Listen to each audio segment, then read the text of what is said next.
updates. This meeting is being recorded.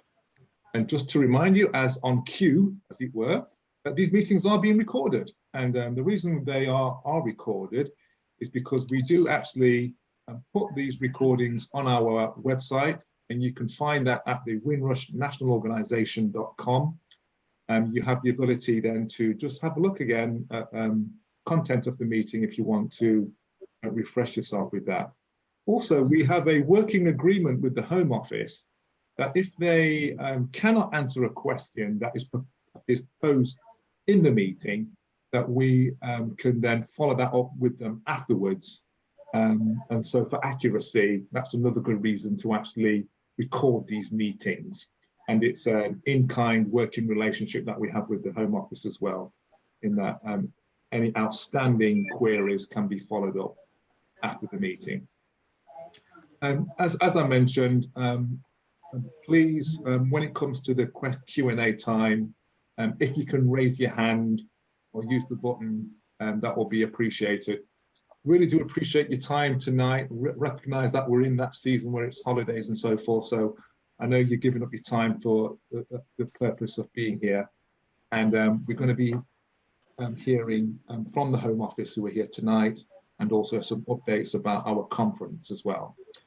So on that note, I would like to now hand over back to Bishop Desmond just to give us any matters arising at this time. Bishop Desmond. Okay, thank you very much, Reverend Clive, for that. First of all, I want to welcome Mr. Fisher from Jamaica, who's on. I've had the message filter through to me, so welcome. He's on from Jamaica this evening. Also, as well, I need now to tender an apology because of workloads and changing family circumstances. We're a little bit behind with the questions to the Home Office. That is my responsibility, and we're seeking to address that following this meeting as well. I apologize as well for the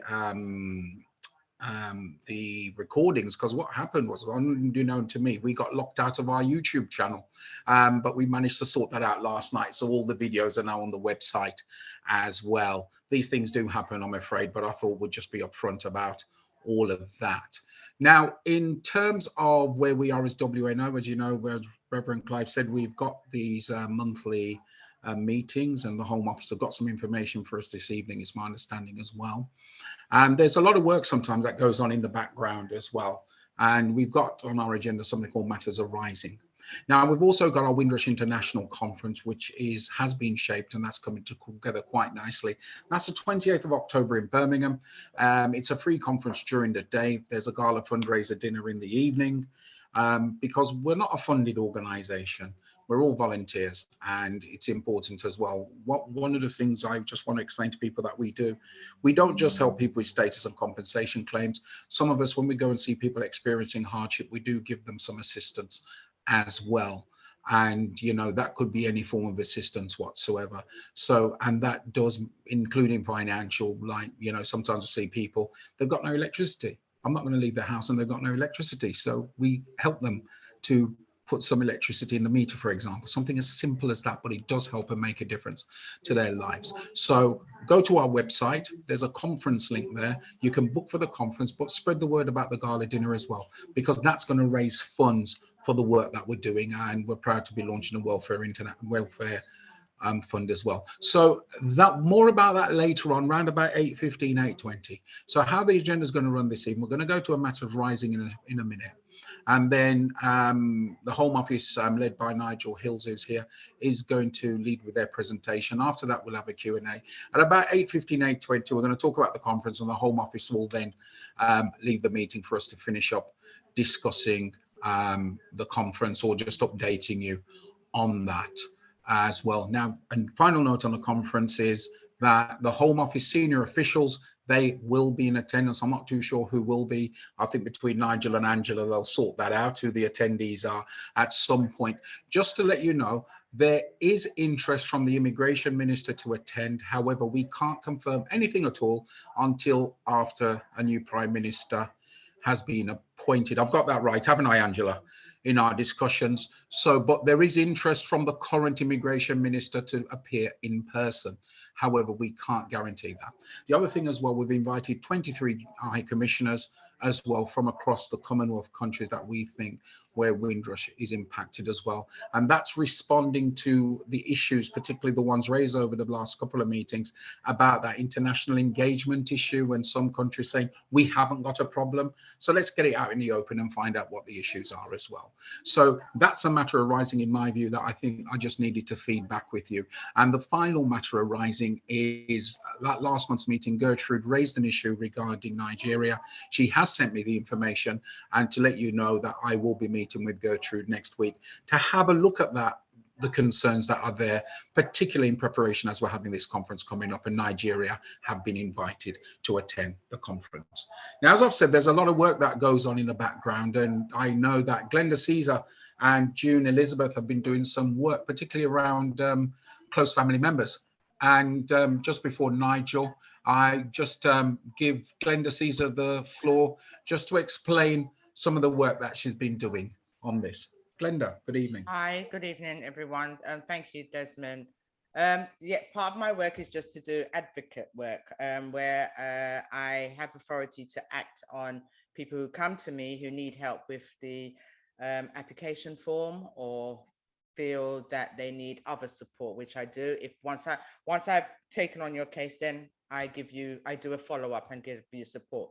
One of my main issues that I've had for, I think, over 2 years now, I think since this scheme came out, was the close family members, where we went through the forms, had a look at it. And my main issue has always been the discretionary part of the form, which has never been explained to us clearly what it means. Some claimants that I am assisting have made claims on that part and were rejected on that part, but they followed the guidelines of what was put in place when the scheme started. That was a guideline, produce all the documentation. Well, they were not being paid on that part of it, and has gone through all the different procedures that has to go through with the compensation team. I know that after fighting for a long time to get this sorted out, I think Mark Brett at our last WNO meeting had said that they were waiting for the policy to be finalized by the minister, and it had been finalized by the minister, but only people who are advocates were aware of this. The people who had put in claims are not aware of this. So that's one of my issues that I have, is that the information is not going out to the people. The information is not going out to the people present. So I'm hoping that today that perhaps Nigel can give me some answers to what is happening with the close family members, or whoever. I don't know. I know Angela is Nigel's. I don't know if there's anybody else here from there, but can you give us some answers? Because we have got close family members waiting for answers, and I can just give them what I can, because I don't run the scheme. And when I do approach the Home Office, I'm just getting a blank. Let's put it that way. I'm not getting the response. And to go to these people, they get agitated. I get agitated because we're not getting the answers that we need. So I'm hoping that tonight you better give us any answer. June Elizabeth was involved as well. I don't know, June, have you got anything that you are willing to say? Well, I'm just echoing what you're going to say, what you have said, and just to let the meeting go forward. Thank you very much. So thank you very much, ladies, for that. It's important that you're aware of some of the stuff we're doing. There's a lot more stuff we're talking to the Home Office about in any case, but now it's over to the Home Office. And good evening, Nigel, Francis, and Angela's here observing this evening, I understand. So the main speakers are Nigel and Francis. Good evening, both. And the floor is yours. Hi. Good evening. Can you hear me okay? At least my mic seems to be working, so that's a good thing. And I shall try for a rather Heath Robinson approach. I just went off camera and tried holding my slides up, and I think that might work. So it might be better than nothing at all, but we'll see how that goes. So first off, hello, Nigel Hills. I'm the head of the Windrush Compensation Scheme. As some of you will know who've been on these calls before, I've been leading the scheme since February, and we have made, I think, a lot of progress in that short time. What I wanted to do today, so Frances Buzzio is here from, she leads the policy team alongside Zara, and Angela's obviously here, although she won't have a big speaking part today. What I thought I'd do, if it's helpful, is just update on some of the kind of progress, where we are with what we've been doing. Frances will then update on the policy changes. As Glenda said, these have been signed off by the minister. I have seen, Glenda, the exchanges, and the other thing I would mention is that Katie Banks, who is a person who some of you have been exchanging emails with, I know there were 2 or 3 or maybe 4 on close family members. So Katie was covering the chief caseworker role, but she was successful in a recent exercise. So she's now, thankfully for us, I think, a substantive chief caseworker. She got the promotion. She is the chief caseworker, and she will be taking many of these changes forward. And I saw the update that she sent, and I know she wasn't able to give us particular time for when the implementation will take place, and hopefully we'll fill some of those gaps tonight. But I know Katie is keen, Glenda, June, Elizabeth, all to ensure that we build those working relationships with you. It's actually better for us as well as for you if we can have those effective working relationships.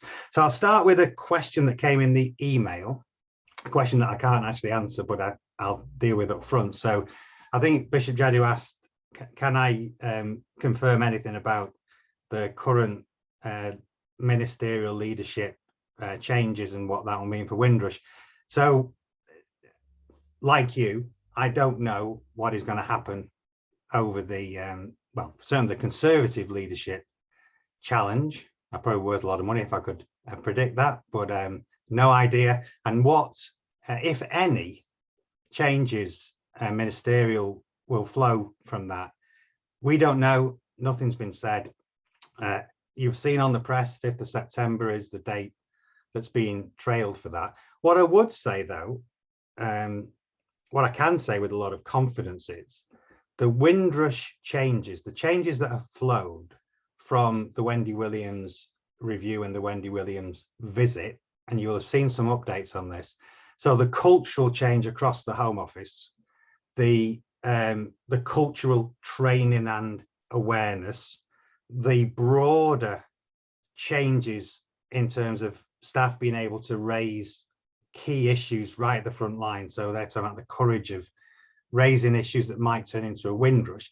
They have become part of what you might have seen said publicly of the one Home Office organisational change. So I will say that that is so embedded now across the whole of the Home Office, 25,000 staff, that I cannot envisage a position where a minister or a Home Secretary would come in and say, actually, we're going to scrap all that. I mean, Angela, it's pretty well embedded now, and that's more your area, but I think it's becoming part of the work that just how we do things. Yes, that is where our programme, the Windrush programme, is at the moment. All the lessons learned from Wendy Williams' report is being embedded in the Home Office and taken forward as part of the Home Office, One Home Office and transformation. So yes, irrespective of who the ministerial minister is responsible for Windrush, that is a commitment the Home Office has actually made, that we are committed to embedding the lessons learned from Windrush. Obviously, as soon as we know if there are going to be any ministerial changes, we'll let you know, but that will be early September before we'll get any inkling of that. And even if when the new incumbent comes in, I'm not sure. I probably should know, but actually I've got my 40 years in the Home Office this week on Tuesday. So I should know by now how the Home Office works, but I can't say how long it will take. There will be a settling in period from when the new incumbent comes in. It depends how fast the new Prime Minister wants to move and whether they want and what they want to do with their senior team. But we should, I would think, by middle of September, have a pretty good idea what that top team will be. And we'll make sure we keep you obviously in the loop on that. So here goes with the nothing ventured, nothing gained. with my rather cack-handed attempt at getting my slide in front of the camera. Can you read that? Is it reversed? It has reversed, Nigel, and we can read that. Good. So if I talk to that and try and hold it as steady as I can, is that actually readable, or is it better if I just don't try to do that? It's okay if everyone goes to speaker view, they'll be able to see it because I can read it quite well. So if anyone on, just change their view to speaker view. It's a good test in how steady my hands can be. So my apologies if you can't read that. So what I would say is two things. So first off, this is all available on the fact sheet, and we'll send these slides over. The fact sheet is published. If you put in the Windrush Compensation Scheme fact sheet, it's published monthly. It's online. It's fully transparent, and there's more information in that fact sheet about case studies around the progress with the Wendy Williams review. But the key issues on here, the key things I would call out. So this is at the end of June. So what I'm actually quite proud of, and I would say that I absolutely accept 100% that there is lots more to do. I'm not suggesting for 1 minute that we can take real credit in having fixed this, but we have now paid 53.78 million, paid or offered 53.78 million to individuals who have been within the Windrush Compensation Scheme. 43.9 million pounds have been actually physically paid out. So I'll read through these so you can write them down, because I appreciate my hands are not as steady as they could be. 43.9 million pounds have been paid out across 1,098 claims. And that represents a little over, so 52.5% of people who've applied have had a final decision on their claim. During June alone, so 1 month, we paid out 1.6 million in compensation. That's slightly higher than what we've been averaging. And as we bring our caseworkers in and bring them online, that's increasing month on month. And then the last two stats, because Bishop Jadu didn't tell me off, but he mentioned I didn't mention status enough. So over 15,100 people now in the status side, which also works to me, have been granted, given documents that confirm their status or their citizenship. And well, a little bit over £181,500 paid out in urgent and exceptional payments, and they're quite small payments, if you remember, about £5,000 a time for people who need urgent support for things like housing and furniture and what have you. So I would say, you know, it is not job done, and it's not something that I particularly want to say is amazing or fantastic, but what I offer you is that it is a significant move forward from where we were. It is a credit to my team. You know, I'm very proud of the values and the effort and the focus that we've now managed to get in that team. And the last thing on that is that we've now got we promised the minister we have 120 caseworkers in by the end of the spring, which was actually, obviously, we just come out of the spring. We have got 124, and we had 124 in by the date that we promised, and we're now really working hard to get all those caseworkers trained, mentored, and up to speed. And we've just launched another campaign to backfill them if we lose them, so that we can keep the numbers up and keep the claims being cleared as early and as fast as we can with the maximum payments. So we'll ask questions if I wait till the end, and if we move on to policy, Bishop Jadu, is that okay? Yeah, that's fine with me. Yeah. So Francis, I will try again with my little slide. Okay. My apologies, this is rather cack-handed, and I genuinely haven't got that green arrow, so I've got no idea what's happened with that. So hopefully this is not too annoying. But can you read that? Yes. Can everybody else see that? So just don't take too long, because I can't stay stable forever. Your arm will start. that.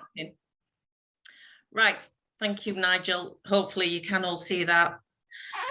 So I'm going to talk you through some of the policy changes that will be coming up.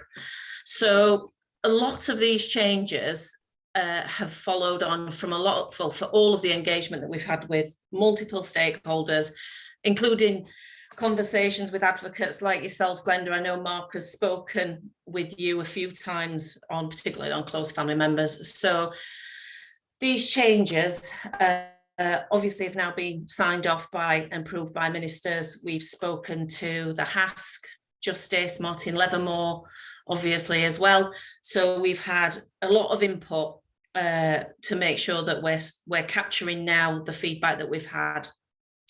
So on the homelessness category, you'll see there that we will be removing the cap on how much you can receive under the homelessness category. It's currently £25,000.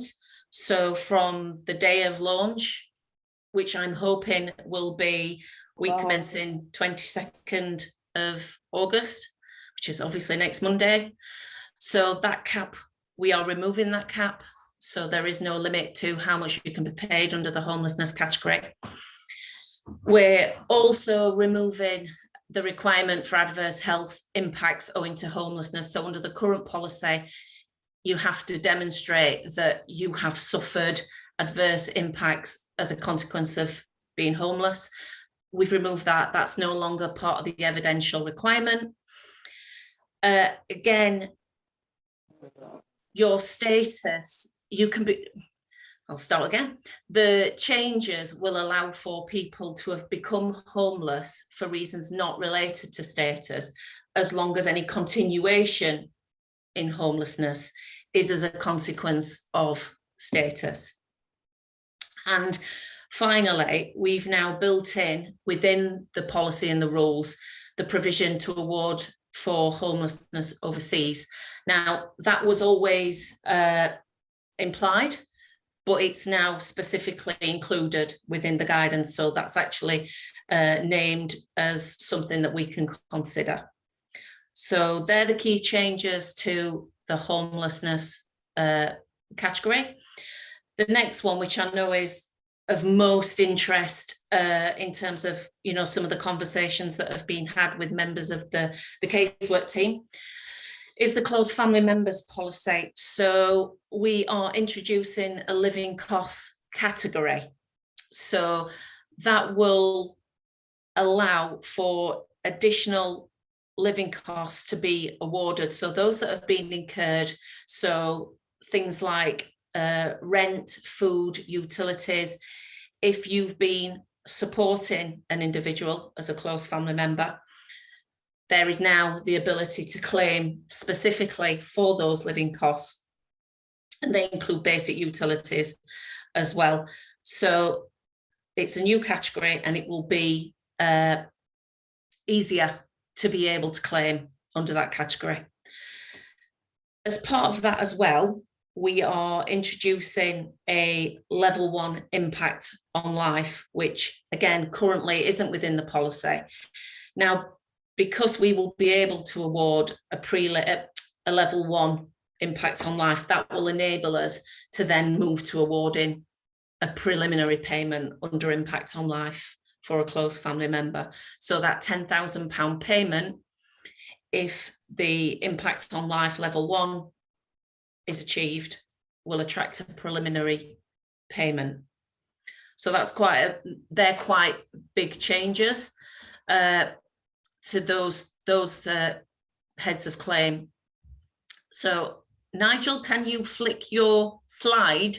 Yeah, so just before we go on to we've got a slide about kind of implementation and some of the concerns, just to answer Glenda's point. So one of the issues with this, and I know that it's been frustrating how long it's taken us to get to this point, and you gather some of the changes are quite big and they did require some considerable discussion, not least to make sure we had the finances for that. But also the point was a good one about how we implement that. So we'll talk about when and where the forms will go up, but we'll also we are also working on the questions and answer sheet, making sure the rules and the guidance are changed, And I know you've already asked for a conversation, so we can have some conversations about how this goes. And Francis will also talk about, you know, we're not intending that everyone will have to rewrite all the forms that they've been halfway through completing. So we will be able to take additional information if people are in the middle of completing forms. You know, it won't be like we'll stop and no longer accept the old forms, but clearly as we implement this, we'll need to work with you guys about how that works, and we'll look first at some of the cases that we've got that will need to be revisited, of which there are a few. Well, Francis will talk about that. Now, if you can bear with me on one last slide for my, I don't think I did too bad on the shakiness, so hopefully you can read this. Francis, I did try and get my hands out of the way so it looks a bit more professional. It's fine. So as I said in the other slide, we expect, or I'm expecting, all things being equal, that we'll introduce these changes from week commencing the 22nd. So just before I move on to the actual technicalities of that, as Nigel just alluded to, we've produced an awful lot of communications to support in introducing these changes, so that our stakeholders and our teams and those that work with the compensation scheme have all received and will all be receiving a detailed Q&A brief. We're ensuring that the helpline staff are trained in the changes to the policy so that they'll be able to help customers that need it explaining. We are digital, are lined up to advise on the new policy as well. So the sort of infrastructure for these changes is now in place and ready to go when we go live. There are new forms, claim forms on the system. There will be new guidance as well. As Nigel mentioned, there is no intention to not allow existing forms that are currently either with the team or that people are in the process of completing. Those will still be valid. And where the key changes to the close family members form, because obviously that's a new category. So where an individual is claimed and there's an element of costs incurred, living costs for close family members, people will be contacted by the team to actually look at that area again or in a different light, dependent on the evidence that's with us.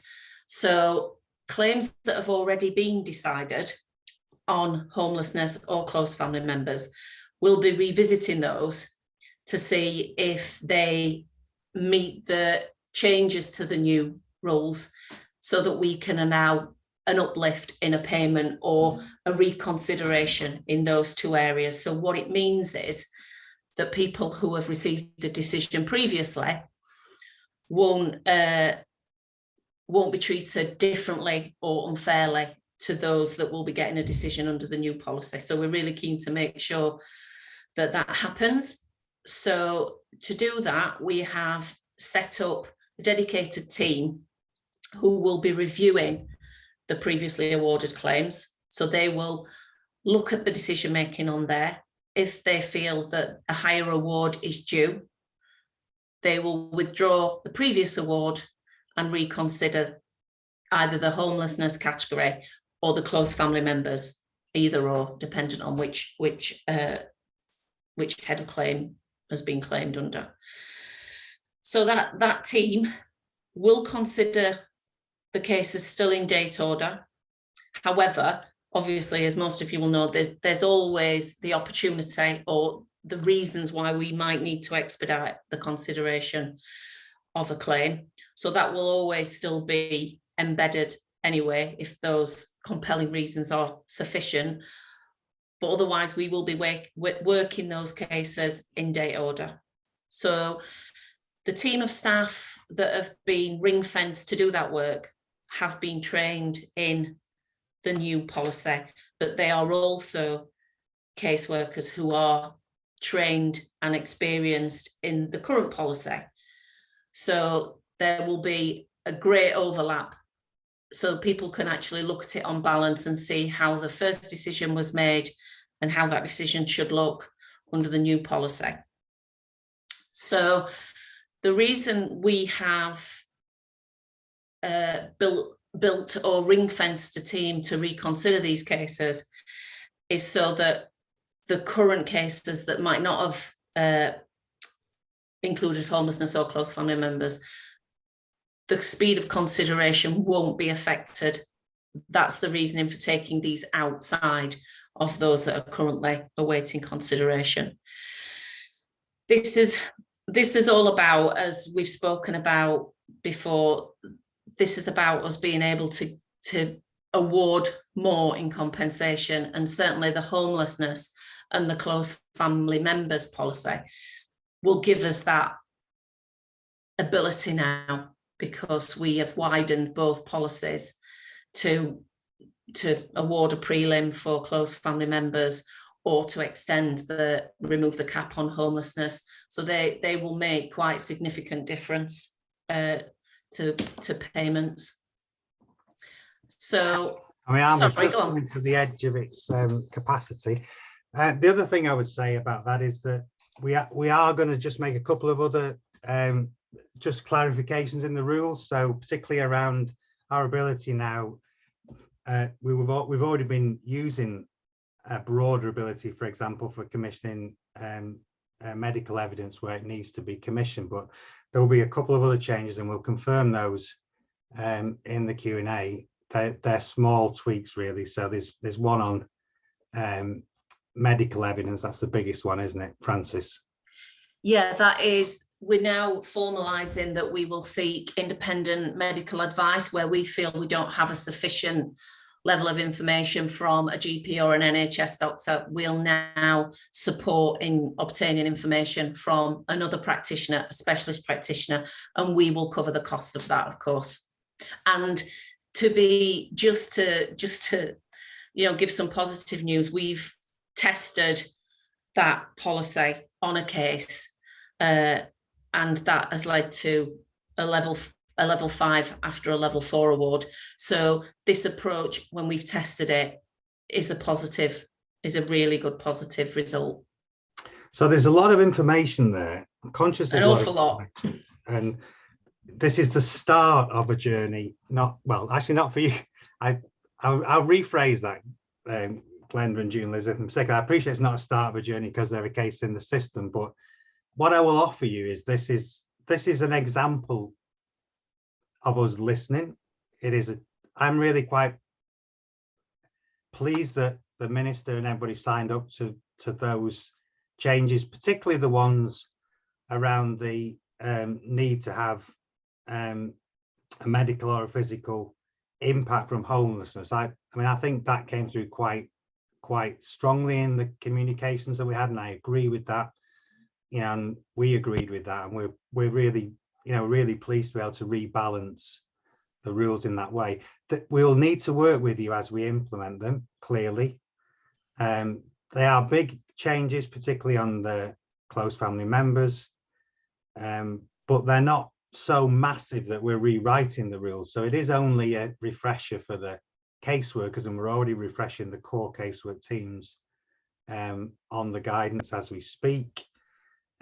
You'll just need to make sure that you engage with us and we engage with you about how those are landing, and we can look at how those, hopefully they'll land as well as we hope they will, but if they don't, then I've said to a few of you before that we have an open approach to this. So if we need, hopefully we won't need to look again at these or other parts of the rules. We're still looking at, for example, access to employment and other bits that you've raised. Then we will continue that dialogue with you to make sure they land as well as I think they can, and I'm convinced they will. Hope that was helpful. Can I apologize again for the really unprofessional, cack-handed holding up my slides? Hopefully you could read those, but unfortunately without the little green arrow, it's the best I could come up with without just being a talking head, which I thought would have been less helpful. Thank you, Nigel. Thank you, Nigel. What we'll do is, Nigel, you let me have those, and then we'll circulate those to everyone who was on the mail list for tonight's meeting. So thank you very much for that. Just running through the chat and a couple of questions which have been emailed to me by people who are not on the meeting tonight. Then I'll hand over to Reverend Clive if he's about to manage that. Just a quick welcome to Bishop Paul McCullough from the Church of God of Prophecy, who's on tonight's meeting as well. So welcome to you, Bishop Paul. Right, so I'm having a quick look here. A question was, could you give any details of tangible or other outcomes of the Wendy Williams culture change so far? And I think Angela has responded to that. Lorna, feel free to follow up on that. Question for Nigel. Where has the information for the new caseworker staff been posted, please? That's from Herman Irish. And then Lorna's raised another question. Lorna Mulligan.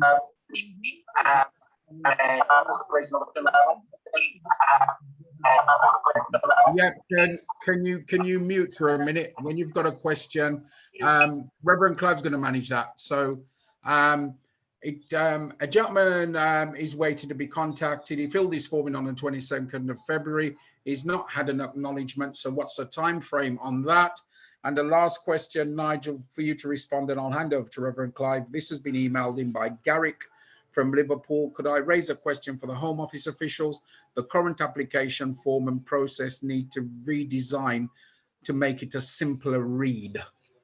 So do you want to respond to those, Nigel, and then, or Francis, and then I'll hand over to Reverend Clive. Yeah, so I worked through. So Angela's dealt with the first one. So on the question about where is information for the new case worker staff been posted, Herman Irish, is that about the numbers, or sorry, the guidance for the changes to the policy? I can't, sorry. What was that one? That's I couldn't hear that. Sorry, Bishop Jeddy. He says, yeah, where has the information for the new caseworker staff been posted, please? I'll take that one. So apologies if I've misinformed. So the information that the caseworker will receive is our internal training document. So that's internal Q&As to make sure that people understand the policy. What will be available, obviously, in the public domain is the guidance and the forms, and they should be on there next week. Within the next few days, they'll be on there. So I should say, actually, that you're getting this ahead of the game. So yep. It is signed off and it is sorted, but it has not yet been uploaded to the website. We're expecting it to be uploaded at 1 minute past 12 on Monday morning. The forms and the guidance, obviously, and the new rules changes will be uploaded and will be shared through the course of early next week. We can talk to you about the detail of those. If it's about the numbers of caseworkers, and that's why I was confused by the question. We haven't posted the 124. We've written to the HASC and confirmed it, so it will be on the Home Affairs Select Committee website, the confirmation that we hit the 124, which is above the 120 we promised the HASC. That's why I was a bit confused about when we saw about the details of the new caseworkers, but it's about the guidance that'll be up beginning of next week. How much are taking ownership of various initiatives outlined in the comprehensive improvement plan? Oh, so that's your answer. I'm reading your answer, Angela. Thank you. Jen, so normally, and we covered this with the HASC, normally within 4 weeks of receiving the application, it should have gone through the initial process and you should have received an initial confirmation that the application has been received. So I am concerned, Bishop Jeddah, can you get the details of that? If you include it in the questions, then we can follow that up. Sure. And the final question for hand over to Reverend Clive was the issue about making the forms easier to understand. That came from Garrick in Liverpool, who can't join us this evening. Yeah, so I would say yes, we accept that. So the forms have all received, and you might not agree with this, but we run them through a thing called the crystal mark. So there's 3 things that happen with the forms, and that's partly what delays them. So one, they go through an external, Francis, is it external, Crystal Mark? Sorry, Nigel, I'm looking at one of these comments here. Crystal Mark, is that an external accreditation? Yep. Yes. So they go through a Crystal Mark kind of plain writing accreditation first. Then they go through a process called, well, it's called graft, but you don't need to worry about that. It's they get checked by people who allow them to go on the gov.uk website. But I accept that they may be able to be made shorter. And there's a piece of work we're going to do on letters, how and what we write in letters. And what I would be keen to do alongside that is a piece of work around evidence. But at the moment, the problem is because some of the categories, particularly the impact of life category, are so broad, there is a wide range of information that is needed to try and get the most compensation that's payable for which an individual is eligible for. But I actually asked that question because I think one of the forms is like 40 odd pages, and I appreciate they are massive. And so I do want to work with you. We do want to work with you both on the letters and the forms. But at the moment, we're worried that cutting them down might mean that we would restrict somebody from putting information in that would actually get them a higher payment. Does that help? Have I covered everything, Francis? Yep. Oh, they're coming in as I'm speaking. Bishop Geddy. Yeah, thank you for that. And just as a footnote, myself and Glenda Caesar were on the communications groups which I chaired on the Justice Report, and that has mentioned about the letters and making things a much easier read. Reverend Clive, over to you to manage Q&A. Thanks, Bishop Desmond. We're going to pick up the hands that are up at the moment, and obviously we'll keep an eye on the chat because I know some questions are going through that route. We've got people on the call today who I also know are from overseas who may want to come in with a question as well. Normal way, really. Just please just use your function of the reaction button to raise your hand, and you'll come up automatically, and we'll call you in. Please make your point straight to the point and keep it succinct, and we'll get hopefully time for responses. I'm going to kick off with Glenda Caesar, please, if you could come forward and give your question. Yeah. Hi. Yeah, Francis. Thank you for that. But I just need a bit of clarity. You said for the close family members, they would come in at a level 1 and get a preliminary payment. Is that right? Is that what you said? Qualify on impact on life level 1, whereas so we've reduced them from level 2 and taken them down to level 1. Is that what you're saying? it would be level 1 on impact on life, which we don't currently assess. So if they fall within impact on life level 1, they will qualify for a prelim. So let me just clarify that again. Sorry, Glenda, I see where you're going. So at the moment, the way the rules are written at the moment, the minimum a close family member can gain on impact of life is a level 2 award. And because the preliminary payments are 10k, which is a level 1 award, we currently can't pay them a 10k award because it's not possible for them, as the way the rules are written, to get a 10k award. It's not to say that's all they will get, and it's not to say they won't get a higher award on impact of life.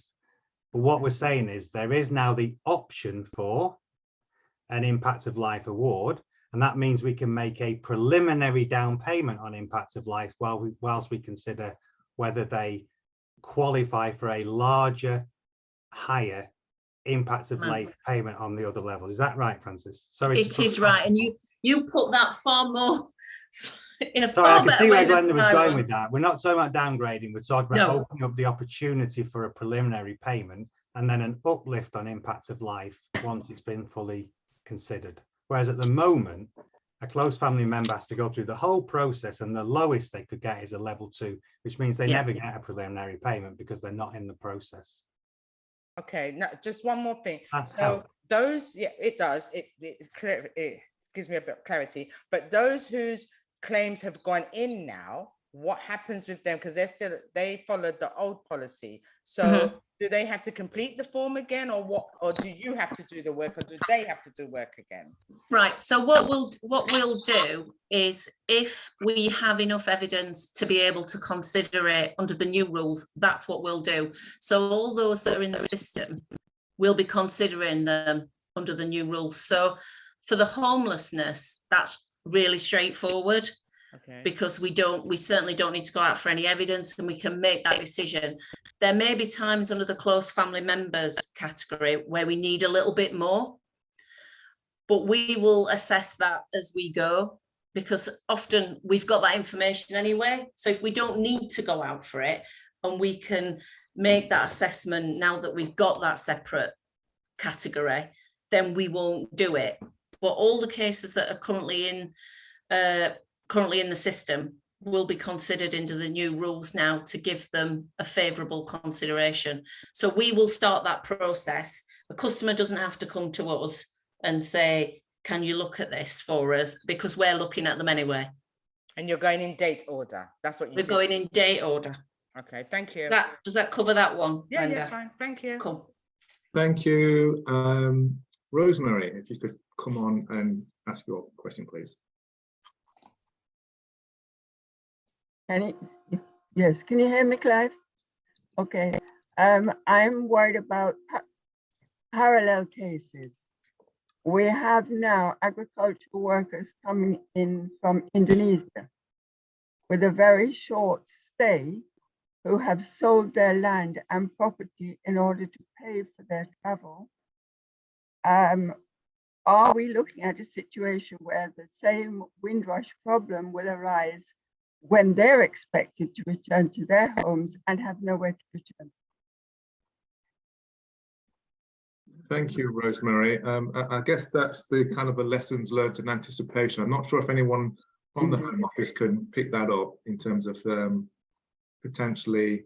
I think, I mean, I'm going to get my pen out. I think the best I can offer is people coming in from, I will raise it with the central visa policy team. I mean, there are a number of issues where we issue either transit or short-term visas for various individuals. I mean, the straight answer to the question is the issue with Windrush was people who were here with settled status, who were unable to show that and got caught in the difficulties of the environment that was put in place to pick individuals up when they access things like landlords and banks and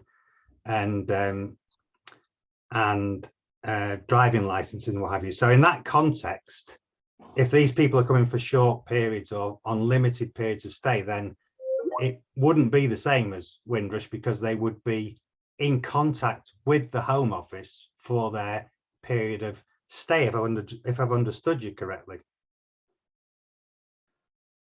The fear is that these people have sold their land and their property, as happened in Jamaica originally, and with the limited stay, they then won't be here long enough to accumulate any money to provide for themselves when the end of their time comes.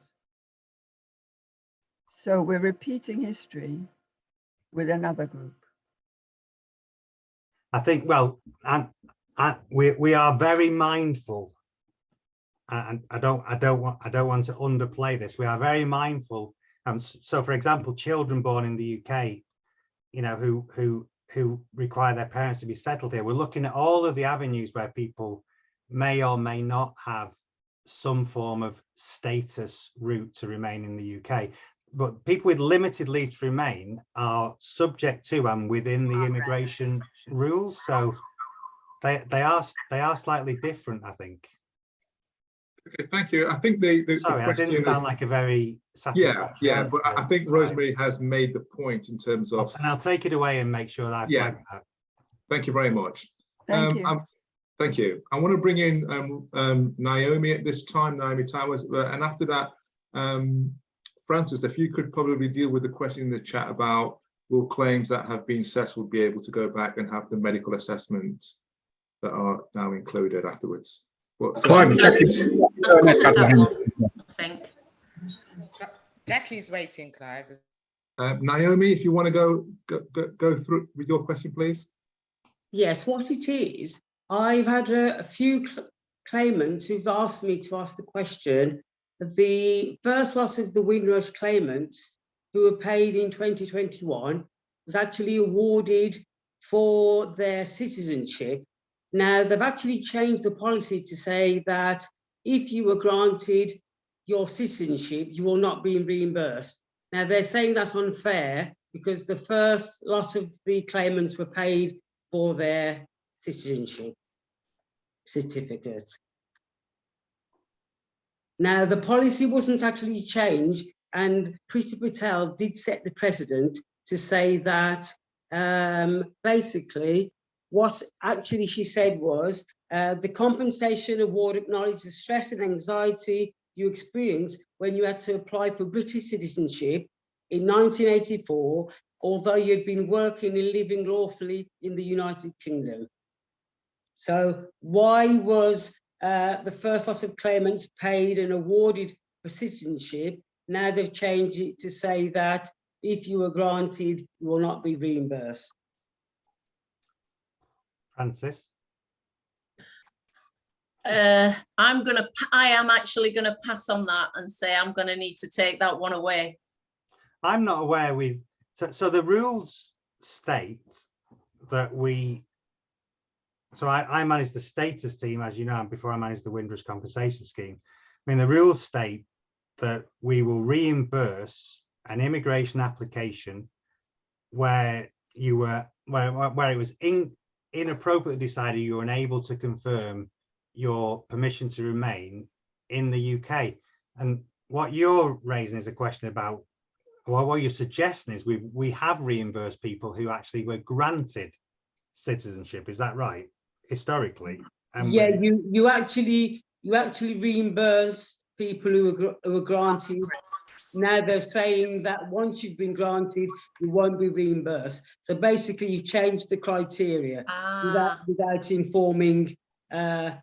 Right, so we'll go back. I'm not aware of that, and I would have thought, Naomi, the second one sounds right to me. The first one sounds like they were the ones that were wrong. So, but we'll take that away, because certainly the process, the Windrush compensation scheme process, is designed to recompense people who paid out for something that, you know, for example, if you applied for indefinite leave to remain and didn't get it because you couldn't confirm your status, then you would be paid for that. Now, the citizenship, that's covered in the status part of the Windrush scheme, because obviously you can get that for free if you came here pre-73. You don't have to pay for citizenship. Some people actually paid for their citizenship in the 80s. They had to pay a fee. And I had an email from Priti Patel actually stating the compensation was awarded, acknowledgement for the stress and anxiety you experienced when you applied for British citizenship in 1984, although you'd been working and living lawfully in the United Kingdom. Naomi, can you, if you've got a letter that refers to one of those particular cases, can you share that through Bishop Jadin, please? Because that'll help. Yes, I can do. What I've actually done for data protection, I've taken out the client reference number and name and address. But I can actually forward that to Bishop Jadin. Bishop. Yeah. So if we take that as the action, that will be appreciated, and I think there is room for further development on that. Thanks, Naomi. Apologies, Jackie. I didn't see your. Thank you, Naomi. Apologies, Jackie. Your hand was blending in with your background, so I missed you there. Apologies. But come on board. Just quickly, because I have to go, and it's a question maybe I want to post to the Home Office and they can come back to, is will there be a review of embedding the Wendy Williams recommendation in changing the culture of the Home Office at 2 to 3 years intervals during the next 10 to 15 years? Because culture doesn't change overnight. And I passionately believe that at a strategic level, the report being done and the review is really good, but the community and society needs to know that there's going to be regular reviews and fed back to the community. And I'm just asking, is that going to be done? So that's my question. Thank you. Sorry, Angela, I know you're here in an advisory capacity. I'm going to defer to you on that one. Yep, that's clearly my side of the fence. So Wendy Williams isn't coming back, so it wouldn't be a review through Wendy Williams. But yes, the department will continue to be kept account to make sure what cultural changes we've made. And we're actually often reviewed through the HASC, through many other government officials who want to actually keep accountable of what changes the Home Office are making. So yes, there will be regular reviews. NAO, to name just a few, will keep may I make a recommendation for the Home Office and ministers to consider in developing the trust with the community? It would be useful to have somebody out of the civil service, potentially, or like Wendy Williams. She wasn't part of the Home Office, so she had the trust of the community to do like a peer review. So somebody or an organization that is not part of the establishment, that can be objective and impartial and not tied up with the politics, to keep the change going. Because as we all know, what gets measured gets done. And she's done a sterling job. She did. But we want to keep that train going in the right direction. And I think somebody outside of governmental structures and politics going on at the time would demonstrate to the community that they're being listened and the change is taking on. So that's what I'm asking. And thank you, Clive, for letting me in. I now have to go. Everybody have a good meeting. Thank you. Thank you for that suggestion. Thank you. I know Mr. Fisher's waiting. We're going to bring him in afterwards, but Francis, I don't know if you wanted to tackle that question about the medical. I've come back on it. If we feel, if it's brought to our attention that by contacting a different medical professional, it would have led to a higher award, then yes, we will look at that, because whilst it was always in the policy, it's now explicitly in there that we will do that. So yes is the answer, in short. If we think there should have been a higher award, and by contacting a specialist that would give us that information, then yes. Okay, thank you. Mr. Fisher, did you have a question that you wanted to pose, or a comment? And welcome to the meeting. I know you're joining us from Jamaica, so just want to give the opportunity if you would like to put your point across at this time. Hi, good evening. Thanks for the welcome. I appreciate it a lot. We can hear you, Mr. Fisher. You can hear me? All right, then. I appreciate the welcome and everything. I was just tuning in for the information, and actually, this is my very first time joining one of these meetings. However, my dad had asked me to try and get some information as it relates to his father, who actually traveled on the Windrush during that time. And actually, he was working there for about 15 years. However, he was unable, because it actually is his only son, and he was married, so he was unable to make any contact or get in touch with anyone who actually knew him and knew what kind of work he was doing. And he was working. However, the little information that he has is that he was working at an hospital, or he was driving or something like that, but I don't really know. But he was just seeking some information about him, or any form of assistance whatsoever as it relates to him. He also understands that his dad had an accident there, and he was awarded through the Queen or something like that, but he's not sure. But he just wants to have some info on him as it relates to his journey there back and forth. Thank you, Mr. Fisher. I really appreciate your comments and joining us. I'd like to give the Home Office perhaps an opportunity just to explain and help Mr. Fisher how someone who is overseas can engage with the process around that, and if anyone can just shed some light on that. Obviously, he's joined this meeting, But people who are overseas, if they want to engage in the process of either compensation for their family members or themselves, how they do go about that? You want to make a start with that? Yeah. If someone's overseas, then obviously they can still call the helpline in Sheffield, and there shouldn't be a charge for that, or there isn't a charge for that. So if someone needs some help via the task force helpline, which will probably give more detailed advice and more personal advice, then that is something I suggest that you do, and we can share that with you. But obviously there is the email inbox as well that we have at the task force, so you can engage with us. I would suggest it's the helpline first, because they'll probably be able to help you in a more detailed way than sending us an email. I think that's probably your first port of call.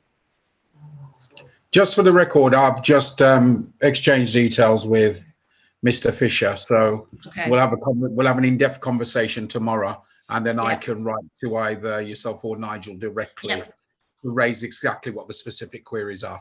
Yeah, that'd be great, and then we can make that contact if we need Sure. to. Once we've had that detail, then that'd be great. We can reach out.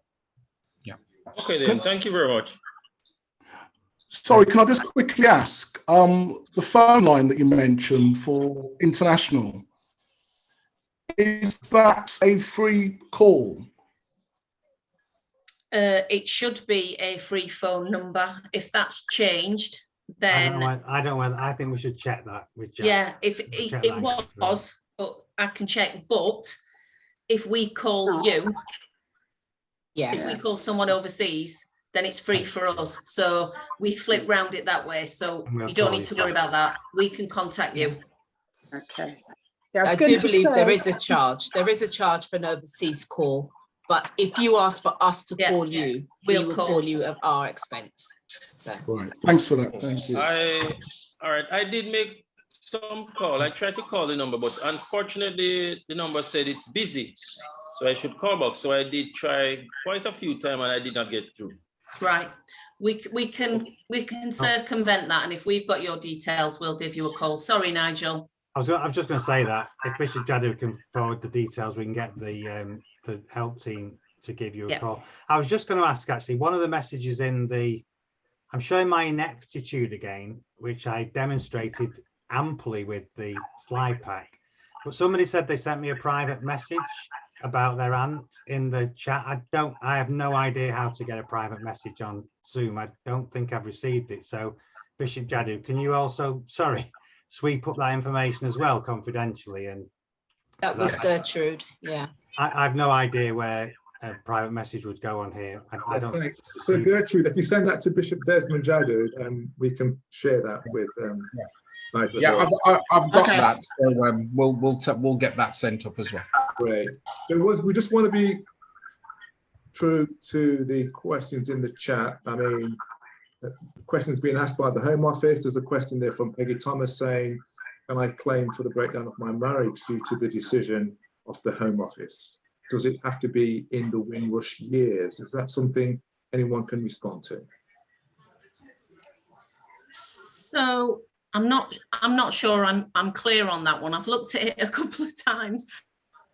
So are we saying that the breakdown of the marriage was due to status issues, or because if it was as a consequence of status issues during what you call the Windrush years, but that marriage broke down after, then if there's evidence to suggest that that was because of status issues, then yes, it would be considered as impact on life. It would fall within it. So it's not necessarily got to fall within what you'd call the Windrush years.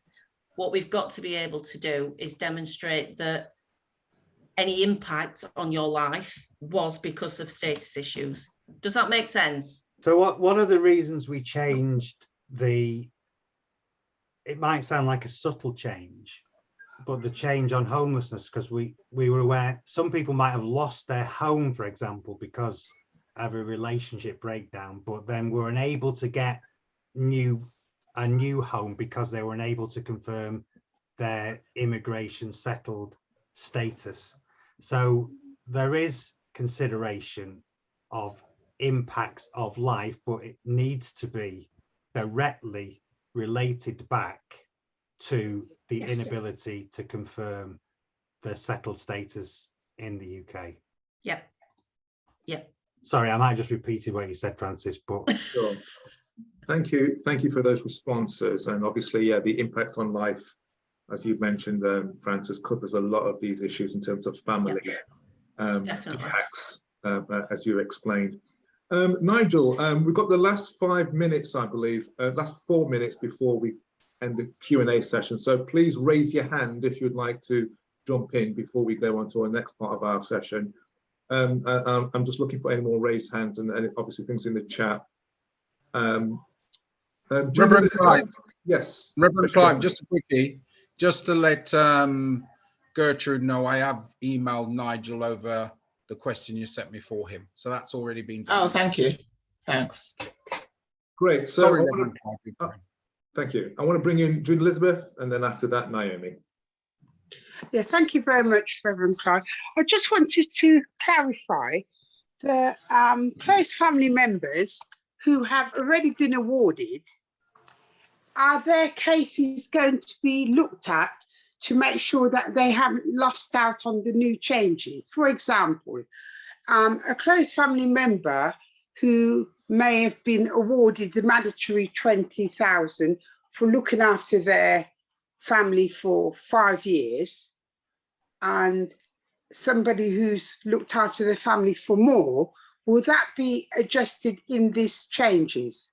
Thank you. So what we will do is, so people who've been awarded under close family members costs before, we will relook at those. So we will look at it on the basis that not everything was covered or not everything is covered under the current policy. So there's lots of things that people will have, costs that people will have incurred that weren't captured or that aren't currently captured in the policy. So now that facility will be there because it's a definitive close family members living cost criteria. So if, when we look at it again, we see that there was something else that you may have asked for, but we couldn't include it, we'll now do that. So short answer is no one will lose out on the close family members category. We will look at them and we'll award. If it comes to light that you should have had a bigger award, that decision will be withdrawn. We'll reissue a decision and an offer with a higher amount. And it's worth just saying, sorry, that if and when we revisit a decision, there will be a new right of review under tier 1 and tier 2.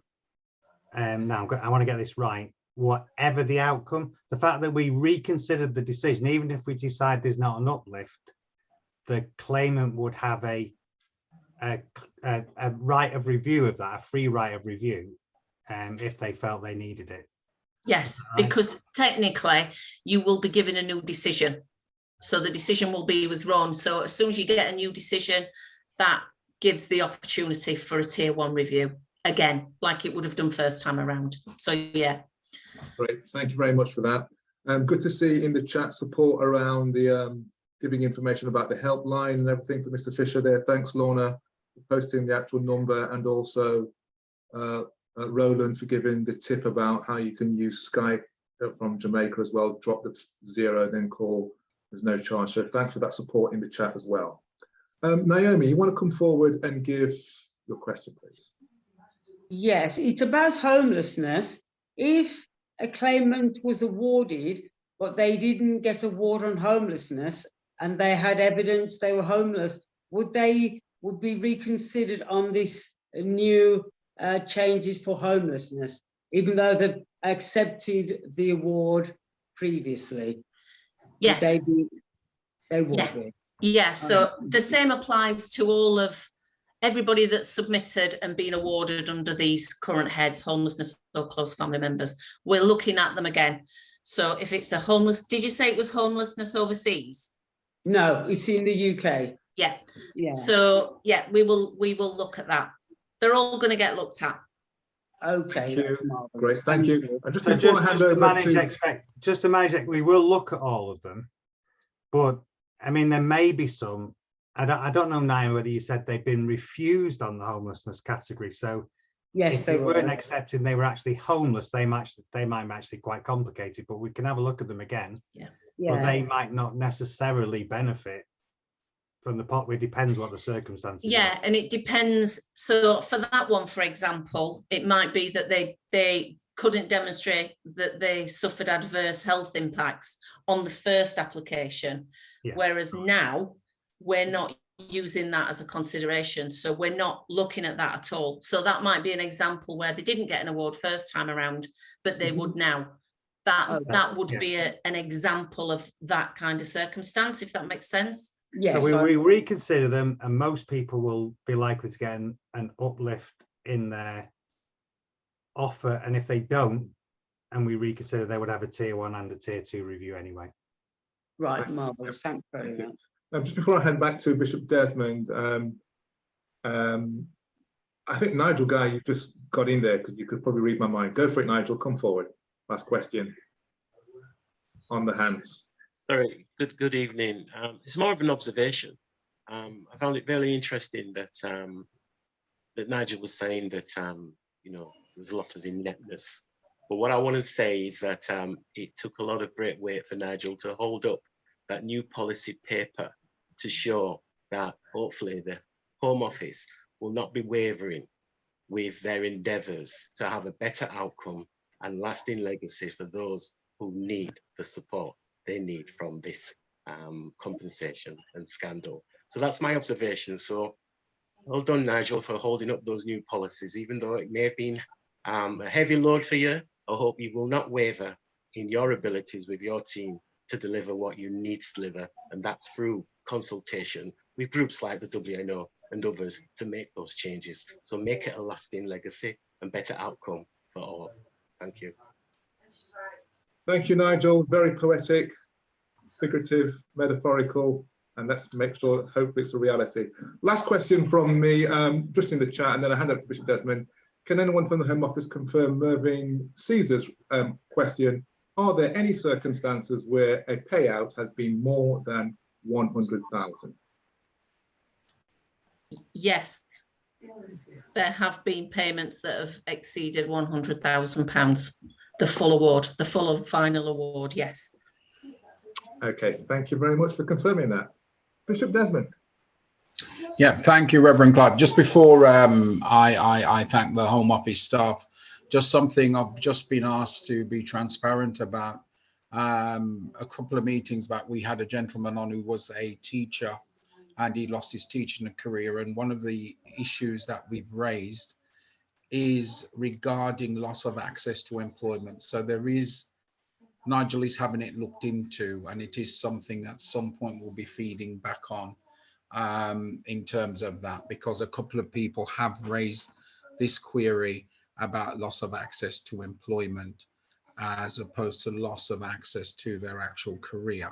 So it's just to let everybody know that we have raised that issue as well. We haven't got an answer, and at some point an answer will be forthcoming telling me to either get lost or succeeding to it. So we'll see. I wouldn't be told to get lost, but the facts are we are taking all the questions that we get quite seriously. So on that note, I just want to thank Angela, Francis, and Nigel. Lorna, it's going to have to be very quick. Very, very quick. Thanks for allowing the question. If somebody fills out their form, their compensation form themselves, and they don't do a very good job with it, do they just get refused, or do the help team help them to get an award, you know, dig deeper? And because I'm very concerned that somebody just filled out the form and he didn't really get the support, and he should have got the support, and he's submitted it, but is that just it if he hasn't done a good job with it? Did that individual go and get support from We Are Digital, or have they just completed it all themselves? No, they said that said that they could do it themselves. So he followed that advice and done it himself. And what I'm finding is that you can't really do it yourself. You do need a little bit of support. So I just want to be clear on what the position is if he hasn't done a good job with it. So the caseworker will. Sorry, go on, Francis. When we get that form in, there's lots of questions obviously that you can fill in. If some of that information is missing that's stopping us from progressing that claim, then an individual will be contacted. So there's certain sets of information that we need to be able to progress a claim. But if it's just down to the fact that that individual didn't understand the question or couldn't put enough detail in their personal circumstances to sort of not, for us to not be able to give an award, then yes, he will be contacted.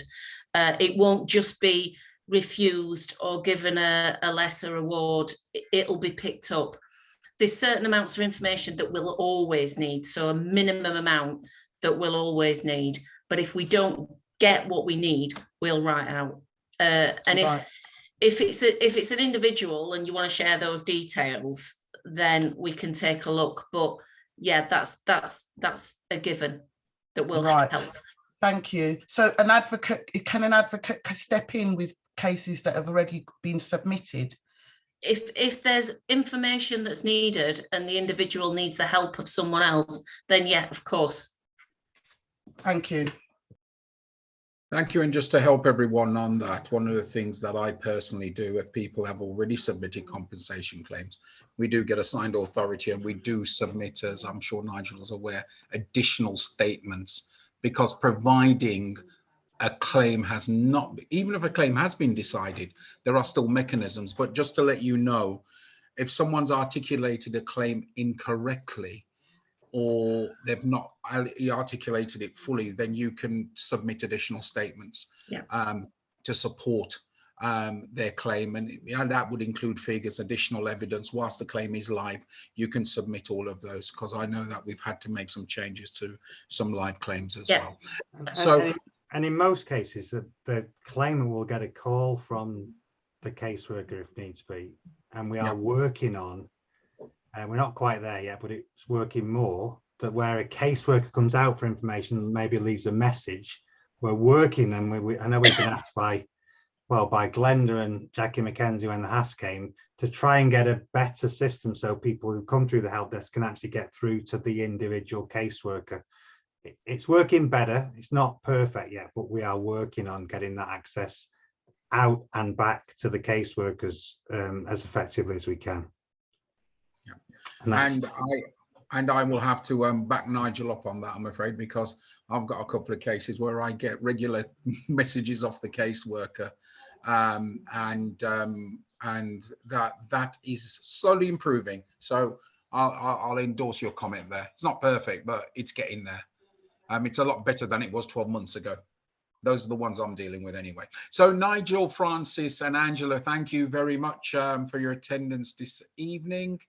As I've said, we'll make sure we collate what has not been answered and get them over to you. We've sent Gertrude's email. I'll send an email on behalf of Gertrude to you, Nigel, and Mr. Fisher will make sure, I'm speaking to him tomorrow, we'll get that information there as well.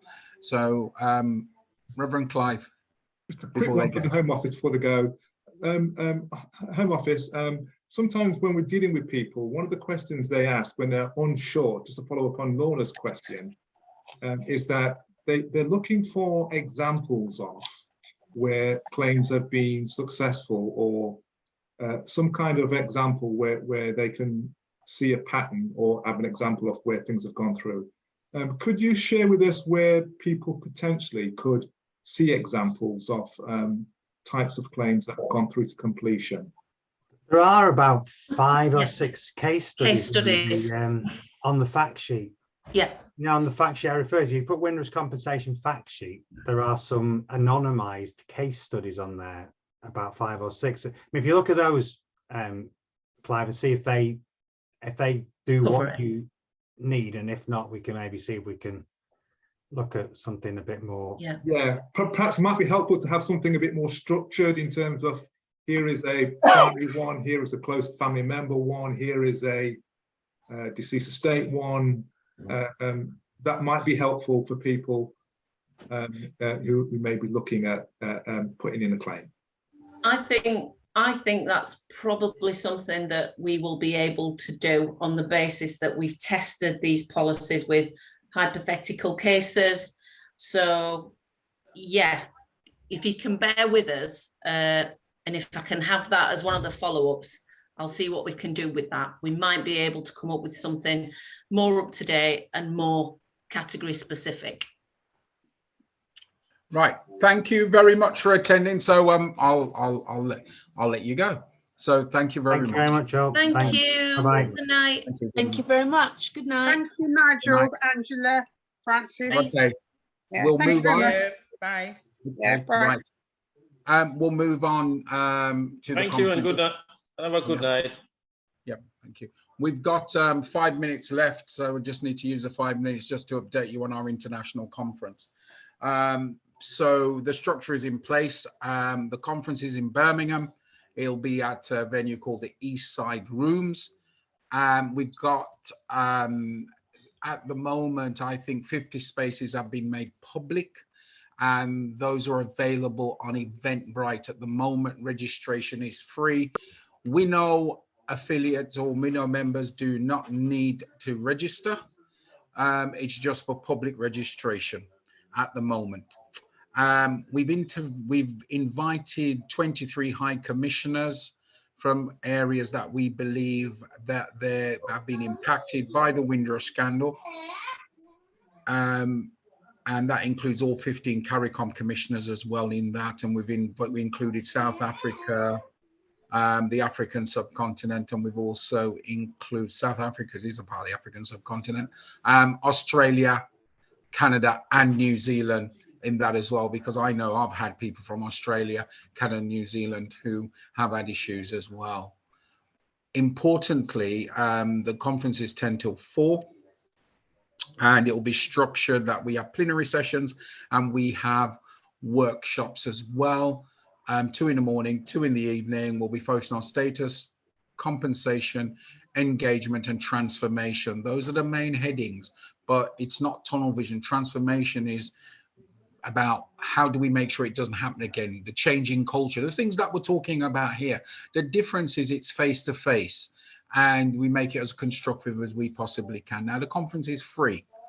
It's costing us money, but it is free. The Home Office are assisting with this, but it is not their conference. It is our conference. So, but there is a level of negotiation that has to go on in terms of the agenda, etc. as well.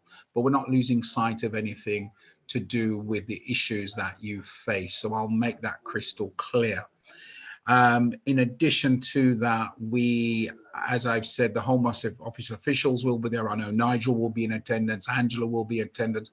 So it's an opportunity to see people as well. Now, when I say the conference is free, lunch is free, all the teas, coffees are free, etc. as well. We need your help. We need your help in terms of, if you know people with companies and they wish to sponsor, please let us know. Just email us. Spread the word of the conference as well. We've got our Facebook page. We've got our Twitter. I sent out everyone who got an invite to tonight's meeting had a copy of the information as well and had the link to the website as well. You can go there and register. Now, as I've said, the Windrush National Organization is not funded. We're volunteers. And sometimes as well, we've got to go into our own pocket. I'll take that question now. Mervyn, the recommended, the hotel is next door. It's called the Aloft Hotel.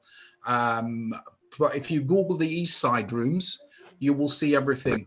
I think what I'm going to suggest to you, and this is going to be recorded, and I'll probably get shot for it.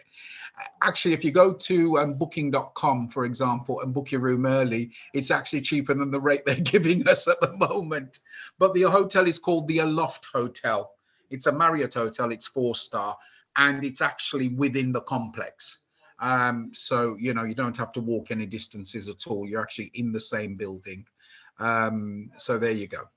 So we need your help. And in the evening is our gala dinner. And this is what we're trying to do, is to raise some money. The tickets are £60. And some of you will say, wow, that's a lot of money. I've seen tickets going for a lot more money as well. We are seeking sponsorship for that as well. But importantly, a 10 is £550.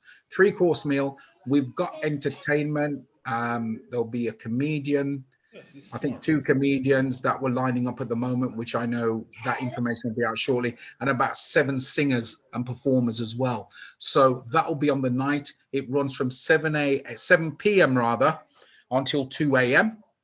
And please encourage people to buy tickets. This is about us ensuring that the Windrush National Organisation maintains its independence, so that we're not answerable to anyone who is actually giving us grants or funding, etc. Because the only people we should be answerable to is you, because this is what we're doing it for. And tonight we've demonstrated that, you know, thanks to Glenda and June Elizabeth for the work they've done in terms of beating the drum continuously regarding close family members, because that's what we actually do. And another drum we're going to have to beat is about the loss of access to employment. That has been taken very seriously, because it's not just, it's loss of access to employment, but it's not loss of access to your career, which is something completely different. So we're really getting technical with these things that we're dealing with. And that's why we need your support. So please share the information that is there and support what we're doing. And we've never really come to anyone and asked them for money before, and we're going to do that now. We're going to say support what we're doing, support our fundraising activities so that we can maintain our independence. The Windrush Welfare Fund very quickly will sit within the Windrush National Organisation. And as I said at the beginning, sometimes when I visit people, they haven't got electricity, they've got no food.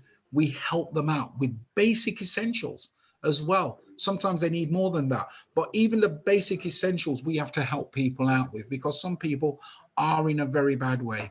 The other side of it as well, people who are bereaved, we have to help them sometimes as well. We help them, you know, the Home Office does help, and they try the best the Home Office do to cover costs of funerals, but you know, our people, they spend a little bit more than sometimes what grants come in to play. So clearly, it's just an appeal to you. If you're a member of the church, go to your pastor, say, Pastor, buy a table for the church and we'll pay the church so we get a discount, for example. So churches come in, buy the tables as well, because this is the work that we're doing and we're helping everyone. So please, it's an appeal out to you for that. So remember, it's Friday, the 28th of October at the Eastside Rooms in Birmingham. Go to our website, www.windrushnationalorganisation.com. There is a conference page there that will be persistently updated. So I just want to thank you for listening to that. Anyone with any ideas, any issues that they want to be looked into, we can't promise everything will be done on the day. I'll be foolhardy to say that. However, please send them in and we'll have to have a look, and we'll definitely guarantee we will have a look at them. And this is your conference as well, so please engage in the process. So, and on that note, Reverend Clive, just want to thank everyone for joining us this evening. It's 2034, so we've not done too badly on time. The date of our next meeting it's in September. It's I'll tell you in 1 second. I thought I normally have that day. It's an early one. It's the 15th of September, because that's the third. That is the third Thursday in September. So 15th of September, it'll be right here on Zoom, and we'll have the final structure of the conference to share with you as well by that time, hopefully as well. So thank you very much, everyone, for joining us this evening. Reverend Clive, over to you to close, please. Thanks, Bishop Desmond, and thanks everyone for stopping on board a little bit at a time and for your engagement.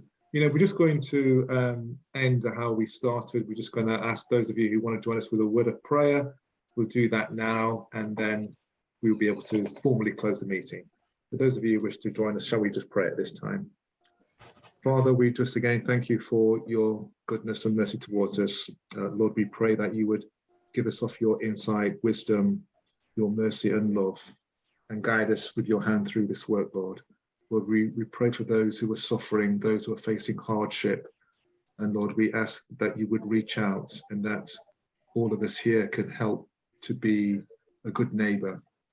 And Lord, we just ask that you'll continue to show your strength even through these times. And we thank you for how you've kept us throughout the years as well. And continue to be with us for the rest of the evening as we look to you in all things for Christ's sake. Amen. Amen. Amen. Well, good night, everyone. Stay safe and have a good rest of the week. Thank you. One love. Nice.